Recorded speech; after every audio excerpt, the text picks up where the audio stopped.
انتہائی واجب الاحترام حضرات علماء کرام او د مسلک اهل سنت والجماعت سره تعلق لرونکو په دین مینو غیرتمندو مسلمانانو ورونو او خویندو زموږ تاسو د غنۍ جلسو پروګرام چې د قرآن مجید د ترجمه او د تفسیر د ختمونو پروګرام دی استاد محترم محدث اعظم فقیہ العصر سیدی و مرشدی حضرت مولانا محمد شیخ ادریس صاحب دامت برکاتہم العالیہ اوی تشریف فرما دی را رسیدلی دی انشاءاللہ العزیز اصل تفصیلی مفصل بیان باغوی کئی محترمو دی وقت کی کم معاشرے کی چمونگ جون تیرو زندگی تیرو تاسو کو گو رہی دلتے دو قسم ذہن والا خلق مونږ ته په نظر باندې راځي یو ذہن والا خلق هغه دي چې د هغوی سوچ دا دی د هغوی فکر دا دی د هغوی نظریه دا ده دنیا کې د چا سره مال ورسره وي د چا سره عہده ورسره وي د چا سره منصب ورسره وي د دیو په نسبت باندې دغه انسان کامیاب دی اگر که د آخرت په حوالې سره د لوی تباہی او ہلاکت او بربادی سره مخامخ کېدونکې ولی نوی اگر که د رب ذوالجلال په نسبت باندې د لوی باغیانو نه ولی نوی دویم سوچ محترمو د الله پیغمبر صلی الله علیه وسلم سورلس وکاله زمانه مخکې مونږ ته راکړی دی د الله پیغمبر فرمایي الکیس من دان نفسه وعمل لما بعد الموت هوښیار سړی هغه دی چې د دنیا د څو ورځو ژوند دپاره د آخرت نه ختمېدونکي ژوند دپاره د دنیا څو ورځو ژوند قربان کو د څو ورځو خوشحالۍ د ټول عمر د خوشحالو د حصول دپاره قربان کړلې د څو ورځو مشکلات هغه د ټول عمر د مشکلاتو نه د بچ کېدو دپاره په خنده پیشنۍ سره برداشت لله والعاجز من اتبع نفسه هواها وتمنى على الله کم عقل او ناپوهه سړی هغه دی چې د دنیا د دغه څو ورځو ژوند دپاره د آخرت نه ختمېدونکی ژوند نه ختمېدونکې زندگی قربان کړله محترمو یو سوچ زما ستا دی یو سوچ د الله پیغمبر صلی الله علیه وسلم مونږ ته راکړی دی یقینا زما ستا سوچ غلط دی زما ستا نظریه غلطه ده زما ستا فکر غلط دی ځکه محترمو مونږ د ماحول نه متاثره شو مونږ د مشکلاتو نه ویریږو مونږ د حالاتو نه ګبراو شو د هغې په بنیاد باندې یو نظریه او سوچ قایم کو لیکن د الله پیغمبر د حالاتو نه نه یریږي د الله پیغمبر د مشکلاتو نه نه ګبراویږي د الله پیغمبر د ماحول نه تاثر نه اخلي قرآن مجید اعلان کوي وما ينطق عن الهوى ان هو الا وحی یوحى پیغمبر چې کوم خبره کوي تاسو ته پیغمبر چې کوم سوچ در کوي تاسو ته د دې تعلق د وحی سره وي او وحی د هر قسم غلطۍ نم پاکوي وحی د هر قسم خطا نم پاکوي د دې وجې نه ما ته چې چاته اس کا ما ته چې کوم سوچ دی زما استاد چې کوم نظریه ده هغه غلط دی د الله پیغمبر چې کوم سوچ راکوي هغه صحیح دی ما ته چې چاته کامیاب وایو د الله پیغمبر فرمایي دغه ناکام دی ما ته چې چاته ناکام وایو د الله پیغمبر فرمایي دقه کامیاب دی تاسو ګورئ محترمو نن زمونږ یو سوچ بیګا ته چې کله وده کېږي د خپل ضمیر نه لږ تپوس وکړه درته ووایه کومه فیصله چې تا کړې ده دغه دنیادار درته کامیاب په نظر راځي دغه دیندار درته ناکام په نظر راځي درته ووایه د کومې ذلیلې دنیا دپاره چې تا آخرت تباه کړې دا بستا سره وفا وکي دی به تا ته جواب درکړي نه کوي در سره بیا ورنه تپوس وکوې تر ننه پورې د چا سره وفا کړې ده دی به جواب درکړي نه ده کړې بیا ورته لږ د رب قرآن را مخې ته کا وی مونږ ته قرآن را یادول غواړي دلته د ابوجهل غونته کې بدماشان راغلي وو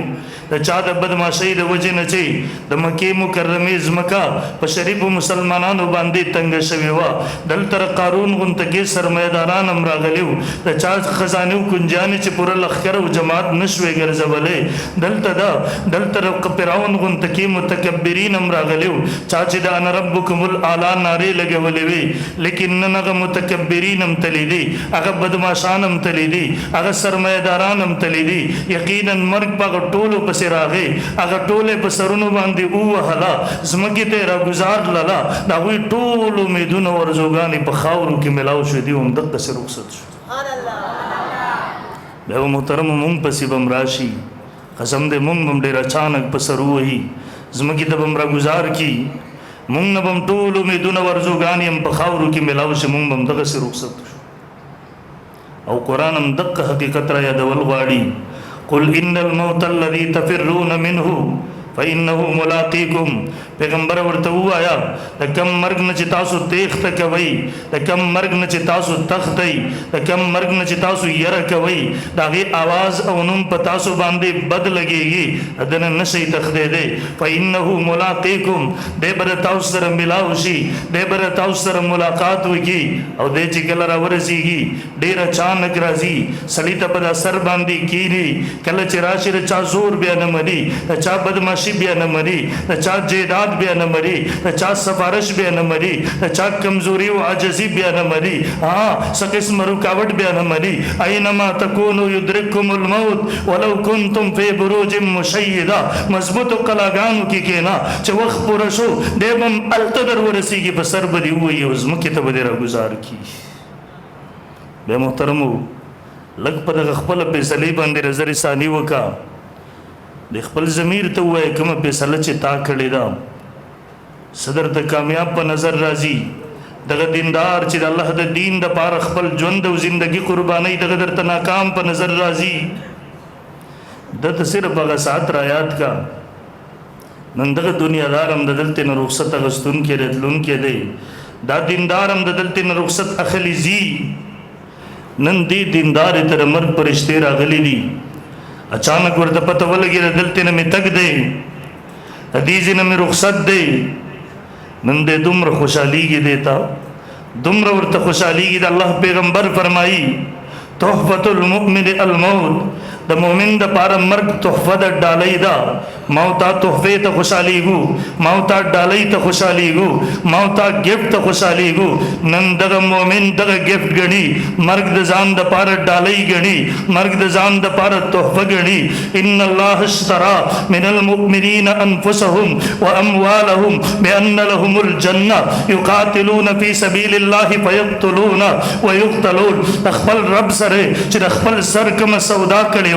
نن هغه وخت راغلی دی نن د اصل مقصود ته د رسېدو وخت راغلی دی او د الله پیغمبر فرمایي الدنیا سجن المؤمن و جنت الکافر شپېته اویا کاله یو قیدي په جیل کې تېر کړي دي نن اچانک ورته پته ولګي دلته نه تګ دی دی نن څومره خوشحالېږي دغې ته قسم دی دا مؤمن بنده دغه چې د رب دپاره خپل دنیا قربان کړې وه نن دې د هغې نه زیات خوشحاله دی دې وجې نه نن دې د مرګ نه نه یېرېږي نن کلاو ګریوان غاړه غاړی دی مرګ ته ورځي استقبال یې کوي او محترمو تاریخ راته راښیي د ماضي قریب پسې ماضي قریب د نږدې زمانې په خپله سینه کې ډېر څه محفوظ کړي دي لږ لاړ شه د هغه ریکارډ وګوره دې جیلونو ته هغه دنیا دپاره هم خلک راغلي دي اگر دینداران هم دی جیلونو ته راغلي دي تاریخ په سینه کې محفوظ دي موتا ته د عبرت دپاره راښیي اگر دنیادار ته اطلاع میلاو شول هلته ورته یې لږ ساعت پس د پانسیګاټ ته حاضري ده د بېهوشه راغورځېږي بېهوشۍ حالت کې سټیچر ته وړي لاړ شه د بټو تپوس وکړه چې کله په جیل کې اوسه شوي سټیچر کې بېهوشۍ حالت کې اوچت کو پانسیګاټ ته ویوړو لیکن دی جیلونو ته دیندار هم راغلی وو د الله د دین د وجې نه راغلی وو هغوی ته م اطلاع میلاو شوله ورته وایي پانسیګاټ ته یې حاضري ده دی چې کله اوري راخپازېږي خوشحالۍ د وجې نه د الله اکبر ناره لګوي بیا یې په خپله باندې پانسیګاټ ته په منډه باندې ورځي او کله چې د پانسۍ هغه پټه راغلي ښکلی بیا ورسره د مجرون غونته کې خبرې کوي ورته وایي ودار تیره شکریه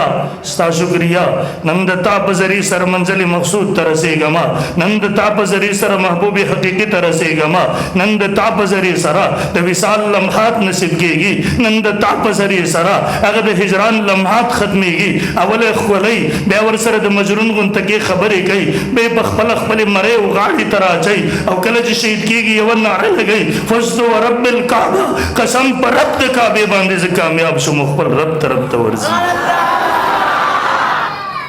مولانا جعفر دانشتری رحم الله زمونږ د علماء دیوبند سرخیل دی کالا پانی لږ اوچت که دغه قسم دی د سړي په بدن ورته اختان ودرېږي چې کله مطالعه کوي پانسۍ اډرې ورته اورولې دی رای وستو مخامخ لوی لوی افسران راغلي د هغه د مرګ تماشه کوي د پانسۍ تماشې ته راغلي دي. مولانا جعفر دانشتری رحم الله کله چې مخامخ راوستو هغه یو افسر سره خپل سپی ورسره و یو سپهي راپاڅېدو د استهزا او توهین په طور دا ګیرې ورنه کټله هغه سپي ته یې ورګزارلله. مولانا جعفر دانشتری په جړا شو سترګو کې اوښکې راغللې هغه افسر پسې راپاڅېدو هغه خیال دا و شاید د مرګ نه ویرېدو جاړي ورته وایي جعفر دانشتری تر اوسه مونږ وجلې نه یې ویرېدی دی ورته وایي نہیں ڈرا نہیں ہو دی ورته وایي یېرېدلی نه یم مرګ خو د مؤمن دپاره منزل مقصود دی مرګ سره خو مؤمن خپل منزل مقصود ته وررسېږي مطلوب ته وررسېږي ورته وایي ہاں ہاں ڈرا نہیں ہو رب کعبہ کی قسم ڈرا نہیں ہو اپنی اس داڑھی پہ رش کر رہا ہو جس نے مجھ سے پہلے اللہ کی ہاں جان دے دی یېرېدلی نه یم خپل دغه ګیرې ته بس کېږم چې زما نه مخکې د رب دربار کې قرباني ورکړله. او زمونږ د دارالعلوم دیوبند شیخ الحدیث دی د خپلې زمانې د علماو مرجع ده د مفسرینو امام دی د محدثینو امام دی شیخ الهند محمود حسن رحمه الله ننم اسیران مالټه اوچت کا سفرنامه مالټه اوچت کا علماء ہند کے شاندار ماضی کو لاؤ کا علماء حق کی مجاہدانہ کارنامے کو لاؤ کا نن قسم دے تاریخ پہ ہر موڑ باندھے د علماء دیوبند قربانوں ته سلام پیش گئی نن قسم دے تاریخ پہ ہر موڑ باندھے د علماء دیوبند عظمتوں نے اقرار کئی د علماء دیوبند شان اقرار کئی د علماء دیوبند ته قربانوں تا داوی عظمتوں تا داوی شان ته تاریخ نن دولا سی سلام پیش کئی قسم دے مونږ چې وایو که نه سر بکف سر بلند دیوبند دیوبند دا پرځې الفاظ دي سر بکف سر بتلی کی دغه پسې شاته یو پوره فلسفه ده دې پسې شاته یو پوره تاریخ دی یعنی کلم چې وخت راغلی و علماء دیوبند بیا د سرونو پروا نه ده کړي کله چې ضرورت پېښ شوی و کله چې په کم میدان کې ضرورت پېښ شوی و الحمدلله زمونږ اکابر قربانۍ ورکړې وې الحمدلله زمونږ مشران میدان عمل ته راغلي وو چاهې هغه د برطانیې د انګریز سره ټکر اخیستلو د هندوستان په ځمکه دغه طویل جدوجهد نه بس د برطانیې انګریزان سپر پاور یې مات کړی و چاهې هغه د افغان په ځمکه باندې د روس سره ټکر اخیستلو چاهې نن د امریکې سره ټکر اخیستلو چاهې هغه د ختم نبوت خبره راتله چاهې هغه د ناموس رسالت خبره راتله چاهې هغه د دیني مدارسو خبره راتله پورا دنیا کې چې کله اسلام ته ضرورت و علماء دیوبند خپل سرونه په تلو کې ایښي وو د سرونو قربانۍ یې نه وې کړې میدان عمل ته راغلی و د اسلام تحفظ یې کړی و د ختم نبوت حفاظت یې کړی و یعنی علماء دیوبند د اسلام دپاره خپل سرونه په تلو کې ایښي وو د سرونو یې پروا نه وه کړې د دې وجې هغه نن سر بلند دی په خپل تاریخ ورته فخر دی شرمېږي نه ورباندې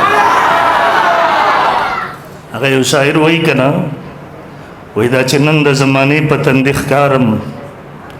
دا چې نن د زمانې په تندې ښکارم دا د ماتو ککریو په بدل کې دا د چاپلوسۍ په بدل کې نه و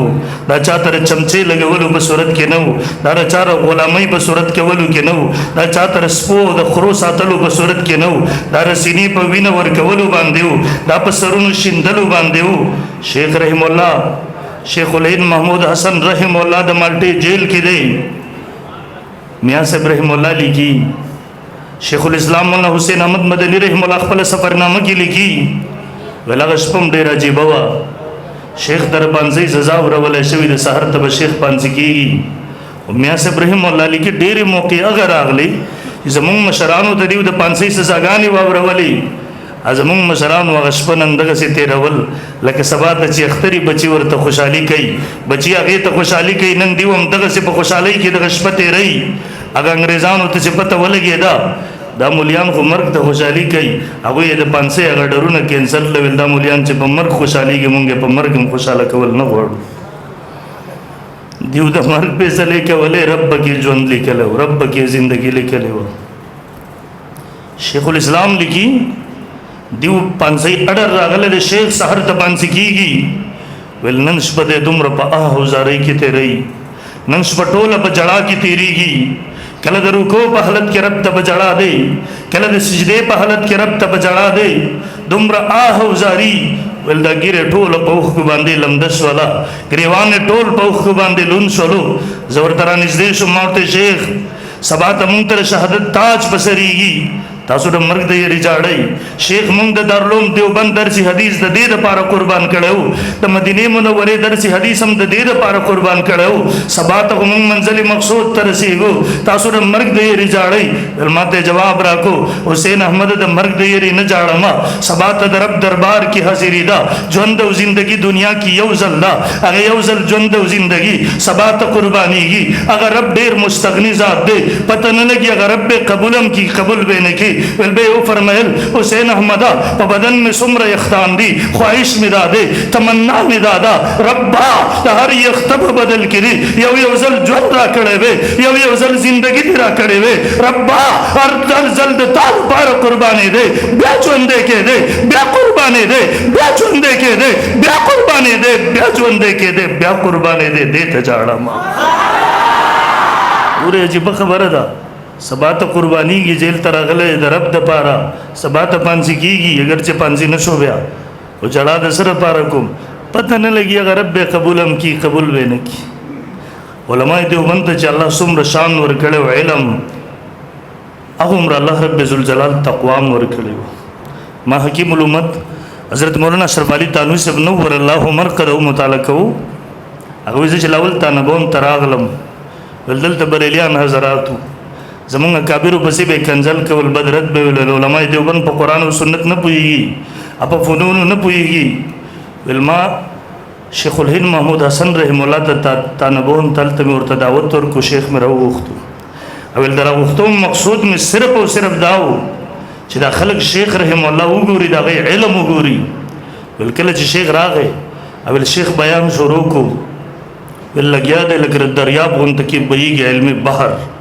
او زه خوشالېږم خوشاله ول دي کې بریلیان مشران رانه وتل ول شیخ الهند رحم الله په هغه ځای باندې بیان بس کو توجه غواړم تاسو هغه ځای باندې بیان بس کو ول زه دومره سخف شو مجلس سره پاره مارا وځ دی او مقصود په پاتې شو روسته مرته کمره کې ویلا شیخ مخو را غوښتم د دې لپاره و چې خلک د تاسو بیان واوري هغه چراغ له تاسو بس کړل ماته وی چې بیٹا اشرف علي سوخ چې دیو را نن و د زمام ځل کې رااله چې بیان نورم علمي کما دیو باندې خپل علمي روب ور واچو ما دیو باندې خپل علمي شان ور تخکار کما خو سوخ چې مې بسل کې دا راغ لاله ځان سره مې فیصله وکړه محمود حسنا تر وسه پوری د خپل رب د پاره لګیاوي تر وسه پوری للهیت در پکېو تر وسه پوری اخلاص در پکېو تر وسه پوری د رب رضا در پکېوا وس لګیا شو د خلکو لپاره دیو خپل علمي روب ورخه د الله رضا پکې ختم شولا للهیت ختم شو اخلاص ختم شو بیا ما پاغه باندې فیصله وکړه کم بیان چې مې د رب د پاره کړو هغه بیان می کافی دی په کم کې چې د مخلوق ریاکاری راغله په کم کې چې مخلوق منظور نظر شو په کم کې چې مخلوق مخې ته راغی زغه یو مین بیان کول مخ کې ونه غواړم دغه سه علم او دغه سه تقوا به سر تر پیدا کړي ځکه خو الله شان مور کړه وغه خلق بهر حال عرض میکو دا خلق د مرګونو نه یریږي غازی المدین شهید رحم الله نوم تاسو ورېدلې دی کله چې جیل کې وو راجپال کم هندو چې هغه رنگیلا رسول په نوم باندې کتاب لیکلو رسول الله صلی الله علیه وسلم ګستاخی کړی و پای کې ام المؤمنین عائشه صدیقه رضی الله تعالی توهین کړو ګستاخی کړی و او غازی المدین غزوان او یو ترکان بچو پاسې دو شپې لاړو فیصله وکړه ځان سره سحر کېدو چې هغه سړی سحر وختي کې مردار کړو هغه غازی المدین د انګريز دورو د بیا په جیل کې او وکیل ورته راځي ورته وی سبا ته ستا پیشیدا ته صرف دغه عمر وایا زه به ځان نوم پوه شوی هوش او حواس کې نوم هغه ورته وی ول ستل سورج شپې زما په جیل کې وسولې